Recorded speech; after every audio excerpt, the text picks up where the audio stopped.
हमारा जहां, सच का जहां। लांडी टाउन में चाइना कटिंग और गैर कानूनी तामीरात जोरों शोर से जारी, मुतलका इदारे खामोश। फरंगी टाउन के बाद अब लांडी टाउन में भी गैर कानूनी तामीरात और चाइना कटिंग के तहत एक्स्ट्रा लैंड पर तरक्याती काम शुरू हो गया है। थाना लांडी की हदूद में लांडी नंबर 6 कराची हलीम के सामने एक्स्ट्रा लैंड पर 6 दुकानों की तामीर का सिलसिला जारी है। जराये के मुताबिक मुतलका इदारे या तो लाइल्म हैं या अपना हिस्सा वसूल करके खामोश हैं। जराये से मालूम हुआ है कि दुकानें बनवाने वाले अली नामी शख्स ने दावा किया है कि तमाम मुतलका इदारों से सेटिंग हो चुकी है और कोई इस तामीर को मिसमार नहीं कर सकता। दूसरी जानिब ये भी कहा जा रहा है कि टाउन चेयरमैन लांडी अपने अमले पर दबाव डाल रहे हैं कि वो इस मामले में किसी किस्म की कार्रवाई ना करें।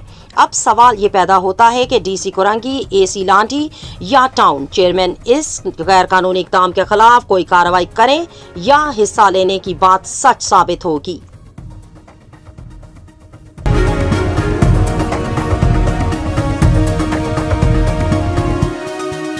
हमारा जहां, सच का जहां।